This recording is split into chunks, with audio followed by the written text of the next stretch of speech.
Saúde a todos, com a paz do Senhor Jesus. Abramos a Bíblia em Gênesis, capítulo de número 27. É uma alegria muito grande, sempre,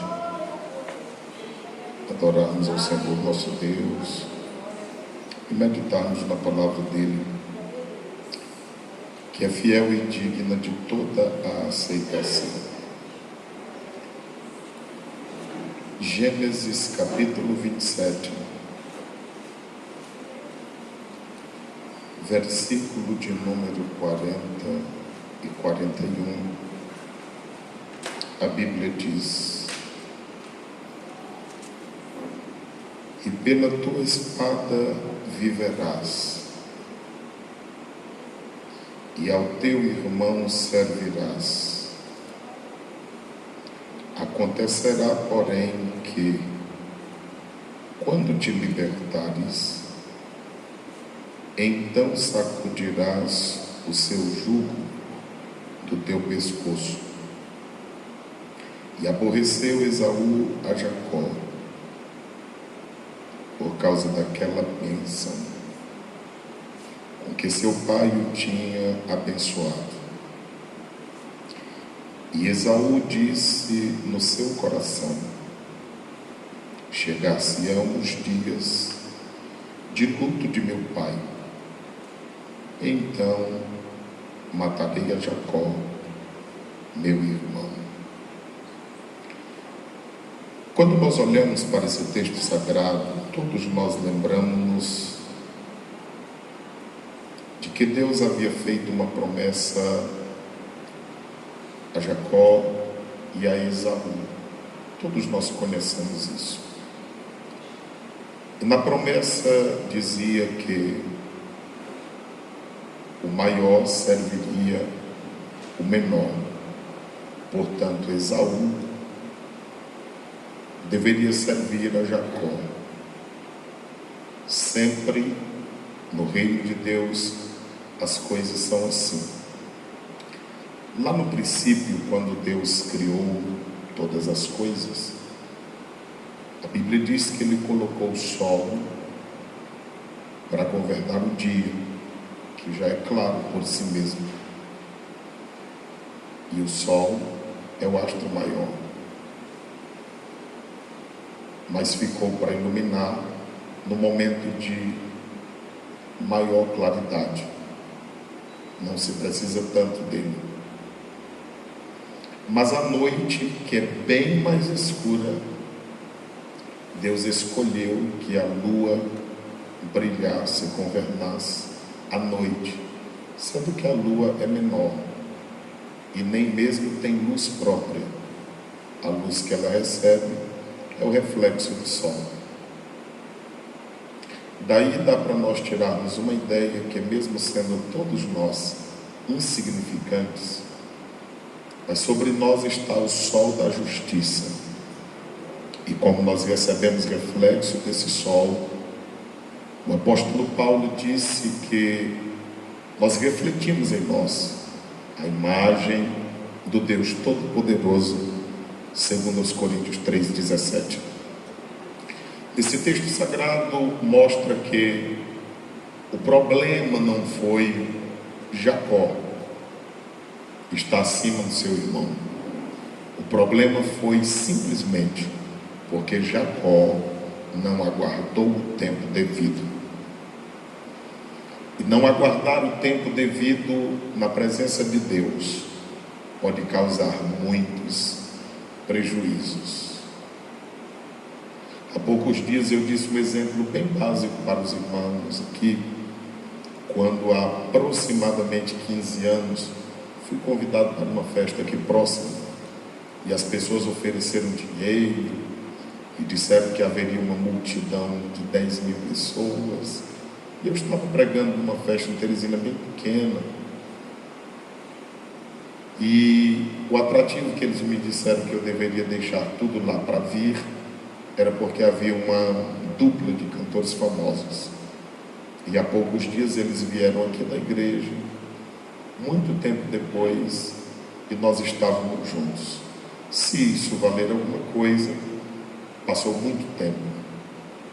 Mas quantas pessoas não se corrompem e deixam de cumprir a vontade de Deus, buscando meios favoráveis e coisas que aparentemente possam lhe dar resultados imediatos, que às vezes lhe causam muitos prejuízos e pode custar até mesmo a própria vida. Foi isso que aconteceu na vida de Jacó. Ele antecipou os fatos com a ajuda da mãe, e a palavra diz que ele se aproveitou de um outro momento de fraqueza do seu irmão e foi oportunista, e de uma certa forma fez uma troca, comprou o direito de primogenitura que tinha Esaú. E aquele direito de primogenitura era muito importante para o tempo de então, pois todo filho primogênito, ele recebia a herança de uma forma dobrada, simbolizando isso no mundo espiritual. Deus não tem filhos prediletos, porém, Deus é justo, e é impossível Deus usar uma pessoa que não tem nenhum esforço e desejo de conhecê-lo, da mesma forma como usará outra pessoa que busca conhecer a Deus e quer estar mais perto dele. A Bíblia diz no primeiro livro do profeta Samuel, no capítulo 15, versículo 28, que Deus havia escolhido alguém melhor do que Saul, e esse alguém todos sabem que era Davi. Assim também como nos dias de Vasti, a Bíblia diz que Deus escolheu Esther, porque Esther era melhor do que Vasti. Humanamente falando e para a salvação, todos nós somos iguais. Gálatas 3:28 diz que não existe mulher, nem homem, nem grego, nem judeu. Para a salvação, todos são iguais. Mas para Deus usar, Deus tem os seus critérios. E às vezes Ele pode exigir de você o que não exige de mim. E às vezes exigir de mim o que não exige de você.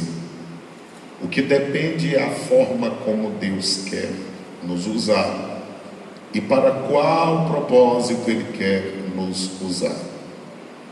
Como Jacó se antecipa, negocia, e Esaú também perde por isso, porque se tinha Jacó que era interesseiro, tinha Esaú que não dava importância ao que verdadeiramente deveria ter importância. Ah, como seria bom se nós dessemos importância a cada coisa na nossa vida.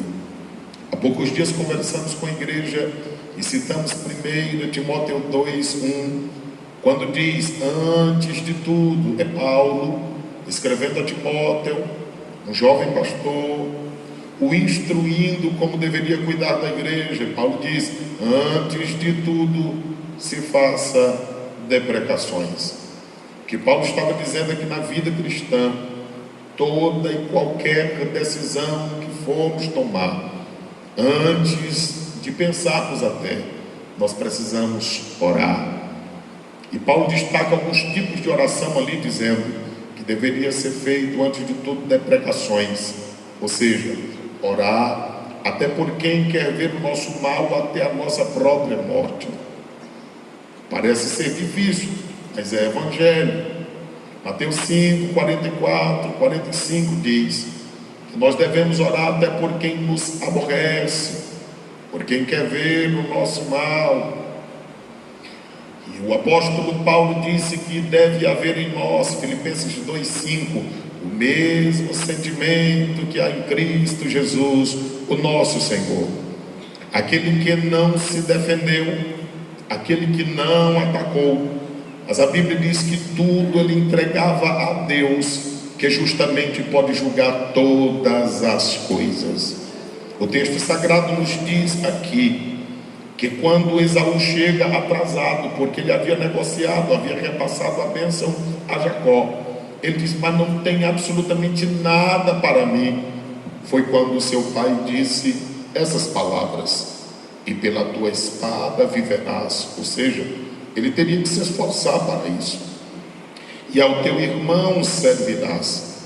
Não há nenhum problema em servir a outro, uma vez que Filipenses 2:3 diz que cada um de nós deve considerar o outro superior a nós mesmos. Mas nós vivemos dias onde cada dia que se passa está ficando difícil servir. Mas quando nós observamos Isaías 42, a Bíblia diz que Jesus é servo do Senhor. É por esse motivo que o Evangelho de Marcos o mostra como um novilho, ou seja, um animal que vivia naqueles dias domesticado e que servia todos da casa. Motivo pelo qual Marcos 10:45 diz que ele veio para servir e não para ser servido, e dar a sua vida em resgate de muitos. Mas para uma boa parte da humanidade, viver para servir não tem tanta importância, porque o que se busca é poder, é destaque, é status, posição e títulos. O texto diz ainda: acontecerá, porém, que quando te libertares, porque um dia ele precisaria ser liberto. Há muitas pessoas que não conseguem prosperar na vida, seja espiritual ou material, exatamente porque não conseguiu libertar-se de sentimentos, mágoas e problemas. E quantas pessoas até não adoecem fisicamente, emocionalmente e até mesmo espiritualmente, por às vezes não conseguirem se libertar de pequenas coisas que causam grandes prejuízos.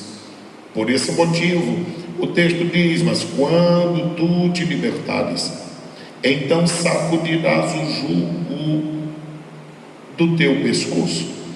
A quem dera que todos nós entendamos o que o Senhor quer nos comunicar nesta noite. E se ainda houver alguma coisa que nos prenda, possamos sacudir o jugo do nosso pescoço e assumirmos o jugo que Jesus Cristo oferece, pois ele disse em Mateus 11, os versículos 25 em diante, que ele escondeu essas coisas dos sábios e entendidos, mas decidiu revelá-las aos pequenos, aqueles que não têm tanta informação. E eu acho lindo isso na Bíblia. Alguém não sabe de tudo, e mesmo sem saber de tudo, o Senhor considera sábio e entendido. Mas tem coisa que mesmo alguém sendo sábio e entendido não consegue compreender, porque as coisas de Deus se discernem espiritualmente. Em contrapartida, há pessoas que mesmo sendo pequenas diante de Deus, não sendo tão instruídas quanto sábios e entendidos, são a estas que Deus decide revelar-se de uma forma especial. É por esse motivo que nos admira servir a Deus. E em Gênesis 27:41 diz: e aborreceu Esaú a Jacó. Olha só, o Senhor está advertindo a Esaú no versículo 40, através do seu pai, dizendo que ele seria prisioneiro de um jugo. Mas mesmo assim parece que ele decide carregar o jugo, pois é o versículo 41 que diz que depois disso, mesmo assim, Esaú aborreceu a Jacó por causa daquela bênção. Eu tenho dito às pessoas constantemente, quando as pessoas riem da gente e não conseguem acreditar, quando eu digo que hoje, para você irritar as pessoas, basta você viver feliz. Há pessoas que se chatearão com você por você estar feliz, porque alguém acha que porque chora, todos devem chorar. Alguém acha que porque alguma coisa não dá certo na vida dele ou na vida dela, não deve dar certo na vida de ninguém. E todos nós temos as nossas dificuldades. Jesus Cristo advertiu antecipadamente quando em João 16:33 ele disse: eu aviso antecipadamente, só tem um lugar no mundo para se ter paz, é em Cristo Jesus. Mas aquela paz em Cristo Jesus independe das circunstâncias. A gente pode estar triste, mas em Cristo nós temos paz. A gente pode estar em problema, mas em Cristo nós temos paz. A gente pode estar doente, mas em Cristo nós temos paz. A gente pode estar até morrendo, mas para o crente, até na morte tem esperança. Nós temos paz com Deus, por nosso Senhor Jesus Cristo. A paz que Cristo oferece, ela independe das circunstâncias. E é por esse motivo que é bom servir a Deus, porque por maiores que sejam os problemas, há uma paz dentro da nossa alma, do nosso espírito, que é por causa da comunhão que nós temos com Deus, independentemente das circunstâncias. Mas o texto sagrado diz que Esaú estava chateado por causa da bênção do seu irmão, e ele maquinou: quando meu pai morrer, dizia ele em seu coração, chegasse-amos dias que ele morreria, e ele diz: matarei a Jacó, meu irmão. Jacó não deixou de ser irmão de Esaú, mas havia uma promessa no coração de Esaú de tirar a vida de Jacó quando o seu pai morresse. Agora, colocando isso em termos espirituais, nenhum de nós vamos matar um ao outro, e nenhum de nós vamos morrer pelas mãos uns dos outros, porque se para Esaú, Isaac um dia morreria, para nós que temos como Deus o nosso Pai, ele não morrerá, porque de eternidade a eternidade ele é Senhor para todo sempre. A Bíblia diz no livro do profeta Isaías, capítulo de número 10 e o versículo de número 27, olha a beleza desse texto: e acontecerá, enquanto Esaú planejava tirar a vida de Jacó, enquanto muitas pessoas, por causa da bênção do seu irmão ou da sua irmã, às vezes se chateia e planeja tirar-lhe a bênção com a morte, a Bíblia Sagrada promete algo diferente. Isaías 10:27, e acontecerá. O nosso Pai não morre, ele é de eternidade a eternidade, mas o que acontecerá naquele dia? Geralmente essa expressão naquele dia, especificamente nos livros proféticos, está falando de coisa futura. É verdade que muita coisa que Deus fala às vezes conosco tem um cumprimento rápido, mas outras coisas às vezes a um médio prazo e outras ainda a longo prazo. Quer ver o exemplo? Uma coisa que aconteceu a curto prazo: um malfeitor está do lado de Jesus e disse: lembra-te de mim quando entrares no teu reino. E Jesus disse: hoje estarás comigo a curto prazo. A Bíblia diz em Gênesis 12 que Deus fez uma promessa a Abraão, mas Gênesis 21:5 foi quando cumpriu-se a promessa 25 anos depois. Promessa a médio prazo, mas uma promessa que aconteceu na vida de Caleb. Josué 14, versículo de número 7, 9, 10, 11.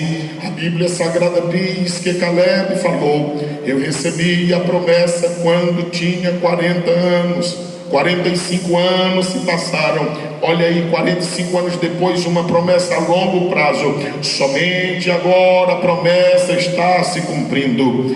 Para nós que servimos a Deus não pelas promessas, pelos benefícios, mas pelo que Ele é, não importa se as promessas se cumprirão a curto prazo, a médio prazo, a longo prazo.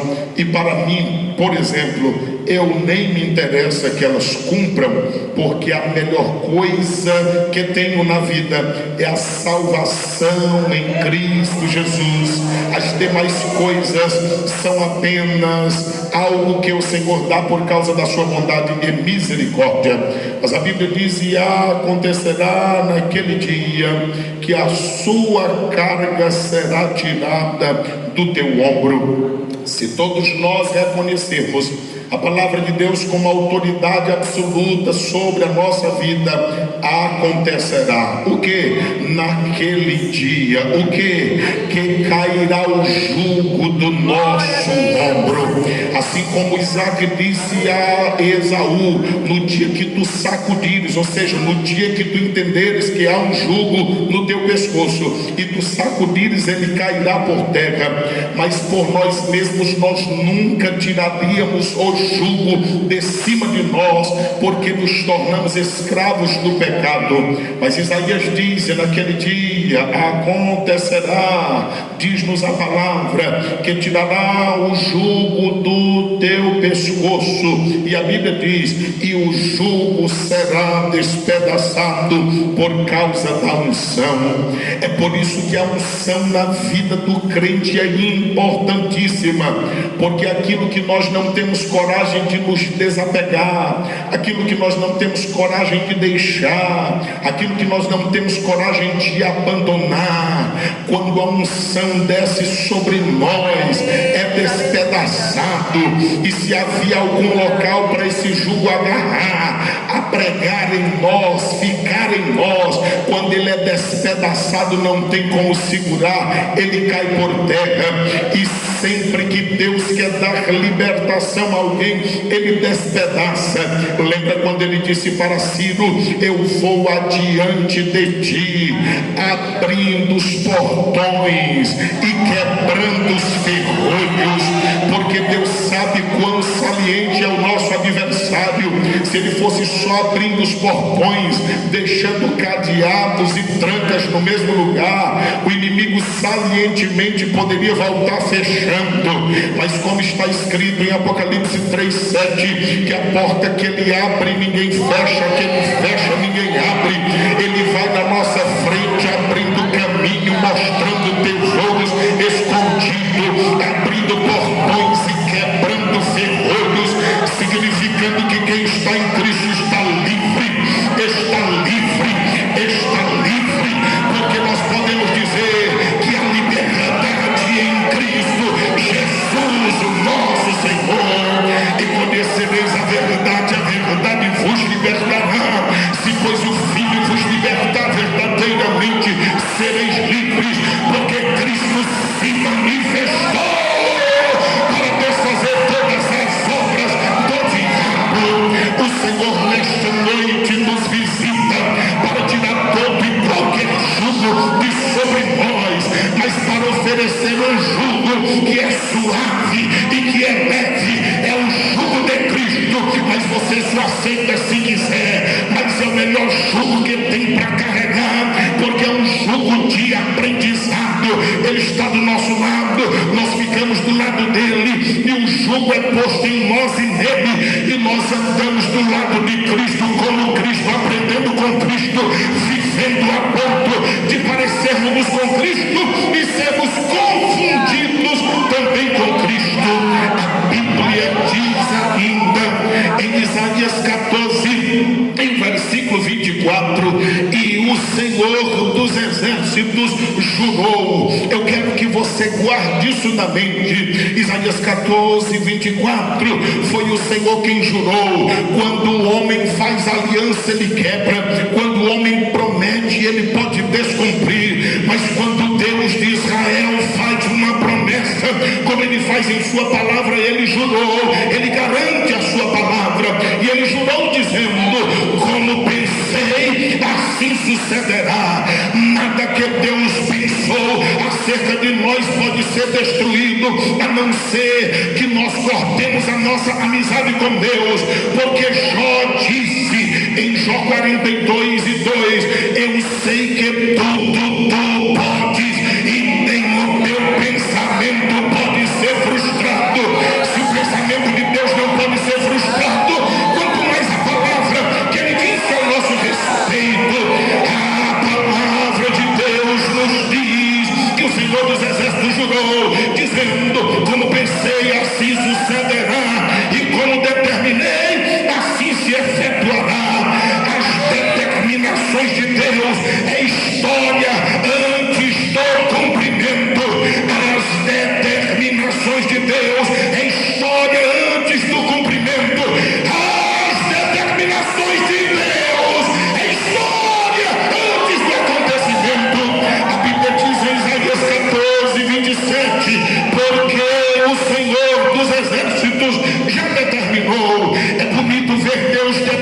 celebrando, porque ninguém pode invalidar as suas determinações, e a sua palavra diz: quem pois a invalidará? Deus garante-se tanto naquilo que determina, que ele desafia: quem fará a minha palavra voltar atrás? Quem vai invalidar a minha palavra? Ah, se nós acreditássemos na palavra de Deus, tudo quanto nela está escrito acerca de nós, nada cairá por terra, porque Deus é fiel para fazer cumprir a sua palavra, porque o Senhor dos Exércitos determinou: quem pois a invalidará, e a sua mão estendida está, quem pois fará voltar atrás? Eu creio, sinto e sei que a mão de Deus está estendida sobre nós nesta noite. Ninguém pode fazer invalidar a sua promessa, ninguém pode fazer a sua mão voltar atrás, ninguém pode invalidar aquilo que ele prometeu. Então receba a bênção de Deus na vida, receba a graça de Deus na vida, porque naquele dia o poder do jugo será despedaçado por causa do peso da unção. Receba a unção de Deus na vida para quebrar todo e qualquer jugo que tem lhe causado dano. E lembrando que a palavra de Deus não será invalidada, a palavra de Deus não voltará atrás, o conserto de Deus permanecerá conosco. Receba o poder de Deus na vida, receba a graça de Deus na vida. Quer chorar, chore; quer glorificar a Deus, glorifique; quer exaltar o exalte, porque há uma unção especial de Deus sobre nós.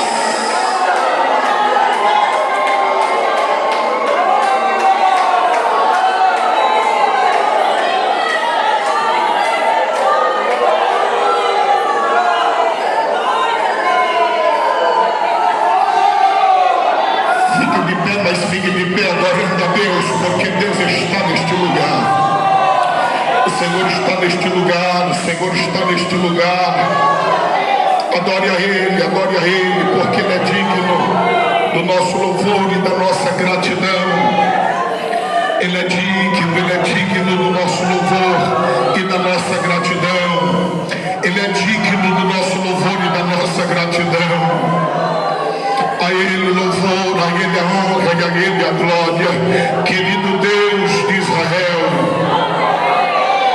Espírito de Deus, amigo nosso, mais uma vez temos exposto a Tua palavra conforme tens ministrado a cada um de nós.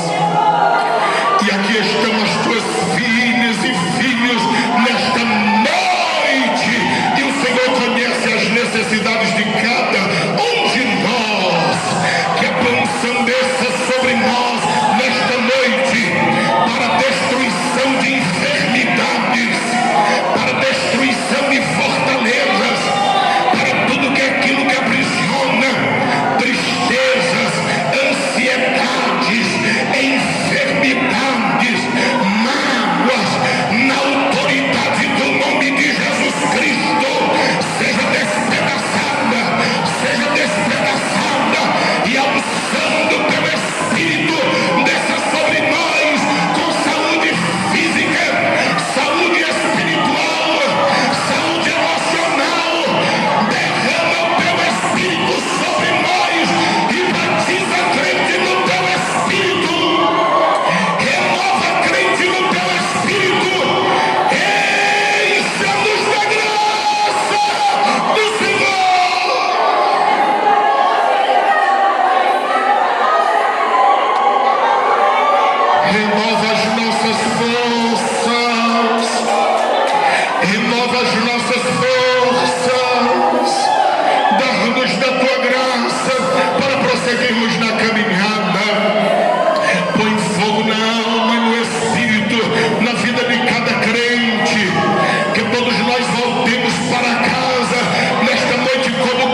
Oh, querido Senhor, dar a cada um de nós da tua graça e fortalece a cada um de nós. Leva-nos aos nossos lares em paz. Abençoa cada um de nós, os nossos corações, e dar-nos da tua graça. Fortalece a cada um de nós e nos ajuda por amor ao teu santo e bendito nome. Que a graça do Senhor Jesus e que o amor de Deus, o nosso Pai, a comunhão e as santas consolações do Espírito de Deus sejam conosco não somente agora, mas sempre. Todos dizem: amém. Perto quero estar, junto aos teus pés, pois prazer maior não há que me render e te adorar. Tudo que há em mim eu quero te ofertar, mas ainda é pouco eu sei.